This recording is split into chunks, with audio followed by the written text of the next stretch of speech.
যারা হজ বা উমরা পালন করতে গিয়েছেন তারা জানেন কাবা শরীফের মাতাব হচ্ছে যেখানে তাওয়াফ করা হয় খোলা আকাশের নিচে।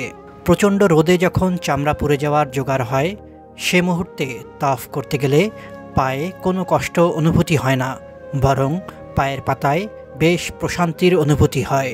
হারমাইন মক্কা মদিনা সম্প্রসারণ প্রকল্পের পরিকল্পনা ও বাস্তবায়নের ভার দেওয়া হয়েছিল মিশরীয় স্থপতি ডক্টর মোহাম্মদ কামাল ইসমাইলের উপর। তিনি চেয়েছিলেন তাওয়াফকারীদের আরাম ও স্বাচ্ছন্দ্য দেওয়ার জন্য মসজিদুল হারামের মেঝে এমন কোনো মার্বেল পাথরে ঢেকে দিতে হবে যার বিশেষ তাপ শোষণের ক্ষমতা আছে। অনেক গবেষণার পর এরকম মার্বেল পাথরের সন্ধান পাওয়া যায় গ্রিসের ছোট্ট একটি পাহাড়ে। বিশ্বের আর কোথাও সেই মার্বেলের ভালো মজুদ পাওয়া যায়নি। স্থপতি কামাল ইসমাইল গ্রিসে গিয়ে মার্বেল কেনার চুক্তি সই করেন।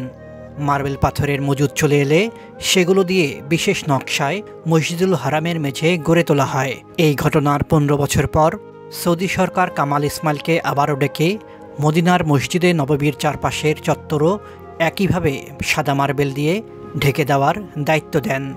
ডক্টর মোহাম্মদ কামাল ইসমাইল দ্বিধাদ্বন্দ্ব নিয়ে আবার গ্রিসে গেলেন। তার জানা ছিল না সেই মার্বেল পাথর আর আছে কিনা। গ্রিসে গিয়ে জানতে পারেন 15 বছর আগের পাহাড়টির বাকি পাথর বিক্রি হয়ে গেছে। বিমর্ষ কামাল ইসমাইল এ কথা শুনে হাতে থাকা কফি পর্যন্ত শেষ করতে পারেননি। পরের ফ্লাইটে তিনি মক্কায় ফিরে যাওয়ার সিদ্ধান্ত নেন। তবে ফিরে আসার আগে বাকি মার্বেল পাথরের ক্রেতার নাম ঠিকানা জানতে চান। তাকে বলা হয় 15 বছর আগের লেনদেনের তথ্য বের করতে সময় লাগবে। পরদিনই তাকে জানানো হলো ক্রেতার নাম ঠিকানা খুঁজে পাওয়া গেছে।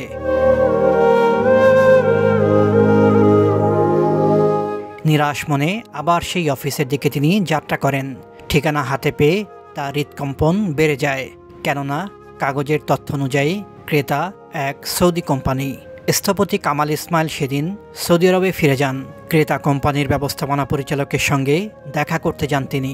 15 বছর আগে গ্রিস থেকে কেনা সেই মার্বেল পাথর দিয়ে তারা কি করেছেন। ভদ্রলোক প্রথমে সহসা কিছুই মনে করতে পারলেন না। খোঁজ খবর নিয়ে জানা গেল সেই সাদা মার্বেলের পুরো আমদানিটাই পড়ে আছে, কোথাও ব্যবহার করা হয়নি। এ তথ্য শুনে কামাল ইসমাইলের চোখ থেকে শিশুর মতো অশ্রু ঝরতে শুরু করলো। ব্যবস্থাপনা পরিচালক ভদ্রলোক তার কাছে জানতে চাইলে তিনি পুরো ঘটনা খুলে বললেন। পরে ডক্টর কামাল ওই কোম্পানিকে সৌদি সরকারের পক্ষ থেকে একটি চেক দিয়ে তাতে ইচ্ছে মতো অঙ্ক বসিয়ে দিতে বললেন। কিন্তু কোম্পানির মালিক যখন জানলেন এই সাদা মার্বেল পাথর মসজিদের নববীর চত্বরে বসানো হবে, তখন তিনি চেক নিতে অস্বীকৃতি জানান।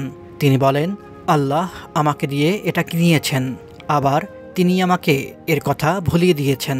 সেই মার্বেল পাথর রাসূল সাল্লাল্লাহু আলাইহি ওয়াসাল্লামের মসজিদের উদ্দেশ্যে এসেছিল। সেই সাদা পাথর দিয়ে মসজিদে নববীর চত্বরও মুড়ে দেওয়া হয়।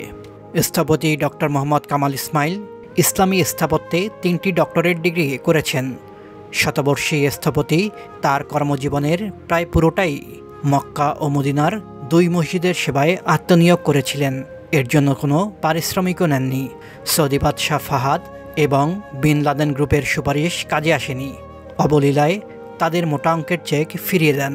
তার প্রশ্ন ছিল, এই 2 পবিত্র মসজিদের কাজের জন্য পারিশ্রমিক নিয়ে সেই বিচারের দিনে আমি কোন মুখে আল্লাহর সামনে গিয়ে দাঁড়াবো।